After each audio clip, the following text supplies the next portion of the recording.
बिल्कुल, और उस कोशिश में बीजेपी भी इस वक्त पूरी हिस्सेदारी देती हुई नजर आ रही है सिद्धार्थ।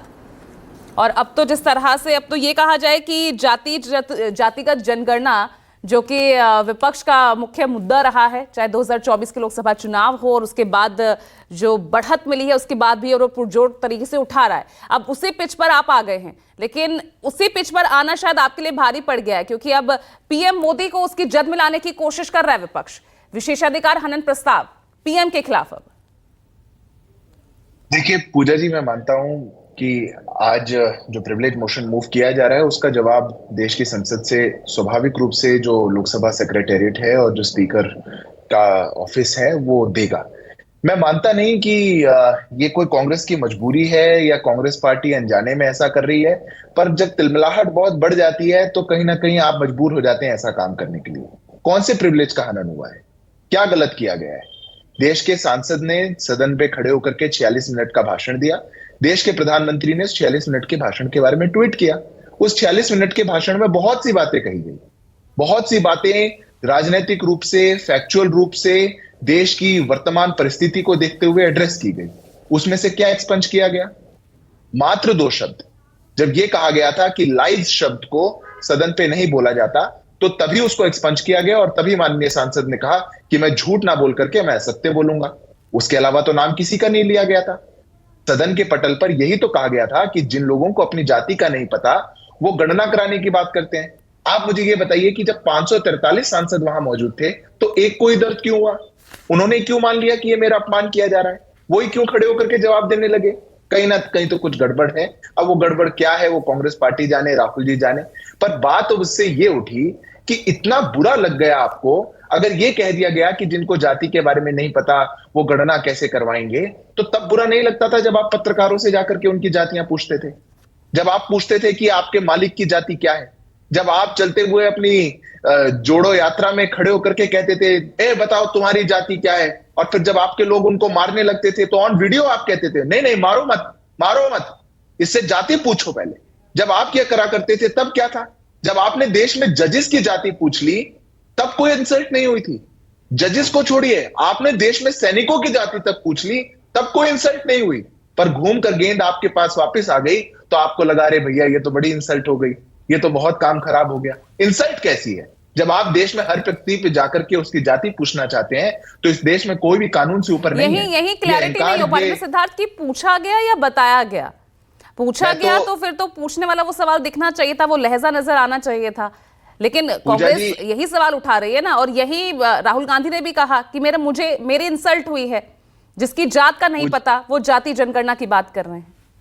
पूजा जी, मैंने तो शुरुआत में ही कहा कि सदन के पटल पर माननीय सांसद ने किसी का नाम लेकर नहीं कहा। अब आगे की बात तो तभी हो पा रही है ना जब राहुल जी उसको खुद पे ले रहे हैं। ना ले राहुल जी खुद पे, बात खत्म हो जाएगी।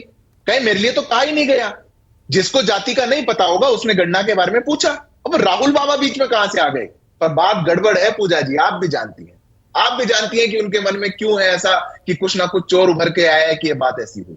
मैं इस पूरे मुद्दे का अगर बात देखी जाएगी तो कहीं ना कहीं कांग्रेस पार्टी का और राहुल गांधी का एक अहंकार निकल करके आता है। जो राहुल गांधी सोचते हैं कि अपनी राजनीतिक रोटियां सेकने के लिए जिन लोगों ने काका कालेलकर कमीशन पर बैठे रहे, मंडल कमीशन पर बैठे रहे, एनसीपीसी पर 21 साल बैठे रहे, संवैधानिक दर्जा नहीं दिया, 2017 में जब उसको पेश किया गया तो उसका विरोध किया, एमयू और जामिया से आपने आरक्षण छीनने का काम कर दिया, कर्नाटक में, तेलंगाना में आरक्षण छीनने का काम कर दिया। ये लोग जो ओबीसी बिछड़ा, एससी बिछड़ा, एसटी के विरोधी रहे हैं, जिनके नाना ने पत्र लिख दिया था मुख्यमंत्रियों को कि अगर इस देश में एससी और एसटी का आरक्षण दे दिया जाएगा तो देश की क्वालिटी घट जाएगी। जब ये लोग देश में विभाजनकारी जाति की नीति और राजनीति करने का काम करते हैं, गेंद उनके पास घूम करके आई, कष्ट तो बहुत होगा। कोई इस देश में कानून से ऊपर नहीं है। उन पिछले 55-60 सालों पर ही जो है उसी को कोसते रहे। अब वो जातिगत जनगणना होनी चाहिए नहीं होनी चाहिए इस पर आगे नहीं बढ़े। नहीं, बिल्कुल बढ़ा जाएगा। तो सरकार बढ़ कर रही है आपकी, क्लियर ही नहीं कर रही है, कराना चाहती है कि नहीं कराना चाहती है? पूजा जी, हम तो बहुत बार क्लियर कर चुके। चुनावों के बीच में जब पहली बार ये मुद्दा उठाया गया था तब भी देश के यशस्वी गृह मंत्री ने कहा था कि जब सही समय होगा उसकी परिस्थिति को देखते हुए देश की सरकार जातिगत जनगणना करवाएगी। 2021 में होनी थी सिद्धार्थ, ठीक है, कोरोना की वजह से नहीं हुई, और अब भी तो ऐसी कोई राह नहीं दिख रही। बजट में जो है जातिगत जनगणना का जो बजट है वो और कम कर दिया जाता है, तो सवाल तो खड़े करेगा ना विपक्ष, संदेह होगा। नहीं, इसमें संदेह की कोई बात नहीं है, और विपक्ष का संदेह किस आधार पर टिका हुआ है ये तो आपने और मैंने चर्चा कर ही ली है। विपक्ष की बात इसमें नहीं है। देश में जनगणना और जातिगत जनगणना दो अलग विषय बता रहे हैं।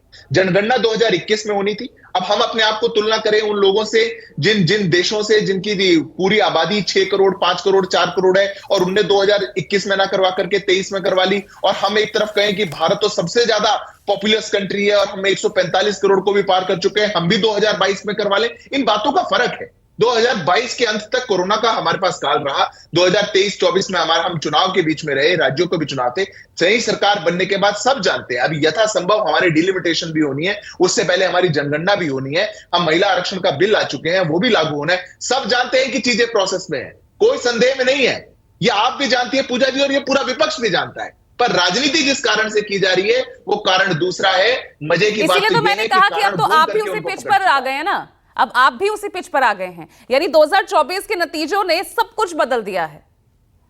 कहां बदल दिया पूजा जी? कौन सी पिच पे आ गए हम? हमारी पिच तो एक ही थी, सबका साथ, सबका विकास, सबका विश्वास और सबका प्रयास। हमारी पिच तो एक ही थी कि देश में गरीबी को कम करना है, 25 करोड़ लोगों को गरीबी रेखा से बाहर निकालना है, 4 करोड़ लोगों को आवास देना है, लोगों को मौलिक सुविधाएं देनी है, लोगों के लिए सिलेंडर देने हैं, लोगों को शौचालय देने हैं। हम तो देश में मूलभूत तो फिर आप क्यों सदन में खड़े होकर जाति पूछ रहे हैं? फिर क्यों सदन में खड़े होकर आप जाति पूछने पर मजबूर हो गए सिद्धार्थ?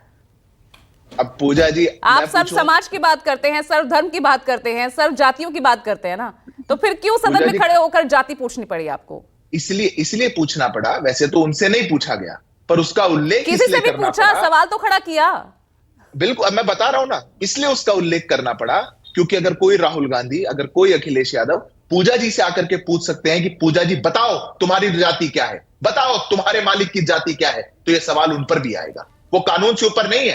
पूजा जी और उनमें फर्क नहीं है। वो शहजादे होंगे, अपने घर पे होंगे, पर अगर वो आकर के सब पत्रकारों से पूछ सकते हैं, सैनिकों से पूछ सकते हैं, जजेस से पूछ सकते हैं, अधिकारियों से पूछ सकते हैं, सदन के पटल पे खड़े होकर के कह सकते हैं हलवा सेरेमनी में कौन कौन लोग थे, किन की जाति है, ये कौन लोग हैं, तो उनसे भी सवाल तो कहीं ना कहीं आएगा पूजा जी। अब आपको और उनकी तुलना की जाएगी, खड़े करेंगे लेकिन जातिगत जनगणना कराएंगे नहीं, तो आपको उस बात से तकलीफ है तो मैं कुछ नहीं। सवाल पूछ सकते हैं लेकिन जनगणना कराएंगे नहीं, ये तो कंफ्यूजन स्टेट ही है ना। फिर बिहार में आपने क्या स्थिति देखी? बढ़ा हुआ आरक्षण, कोर्ट ने स्टे लगा दिया, रोक, फिर अब पूजा जी हाईकोर्ट के फैसले को बरकरार रखा। उसमें जो केंद्र सरकार की भूमिका थी 9th शेड्यूल में करते आप शामिल, संविधान संशोधन के 9th शेड्यूल में उठाते मुद्दा। आप पूजा जी कहना चाह रही हैं कि हाईकोर्ट का स्टे हमने लगाया? आपका प्रश्न क्या है भाई? केंद्र सरकार की भूमिका पर सवाल है ना। एक राज्य की सरकार ने अपने प्रदेश में एक आरक्षण को, एक जाति का जनगणना कराई और फिर आरक्षण दिया। हमारी वहां की स्टेट की यूनिट ने उसका समर्थन किया, उसके साथ रहे, हम सरकार में शामिल हैं। वो निर्णय कोर्ट में गया, कोर्ट ने उस पर रोक लगा दी। अब आप हमारे को कहां बीच में लेके आना चाह रहे हैं? हम क्या करेंगे उसमें? जब नहीं बढ़ा पाए ना, 50 से 65% रिजर्वेशन किया गया, नहीं बढ़ा पाए आप। पूजा जी, मैं मानता हूं थोड़ी हमें मैच्योरिटी के साथ इस देश में जो विधायिकाएं हैं, जो कानून बनाने की बॉडीज हैं, जो हमारी लेजिस्लेटिव बॉडीज हैं, उनका सम्मान करना चाहिए। एक विधानसभा ने, अगर एक प्रदेश की सरकार ने, वहां की विधानसभा ने पारित करके कानून को बनाया, एक काम को किया, और फिर वो हमारी दूसरी बॉडी, हमारे दूसरे स्तंभ के पास गया, जुडिशरी के पास, उसने उस पर कुछ निर्णय लिया, तो उसको हर चीज को टीवी डिबेट पर बैठ करके हम भैंसे और कहीं ये विंग ऐसी, ये विंग ऐसी, और सब कुछ क्रेडिट भी मत लीजिए ना, फिर क्रेडिट भी मत लीजिए, क्योंकि ये तो हम लगातार, जब भी बढ़े हुए रिजर्वेशन की बात हुई है, सुप्रीम कोर्ट का स्टे लगा है, ये हमने हर बार देखा है, तो इसका क्रेडिट भी मत लीजिए फिर।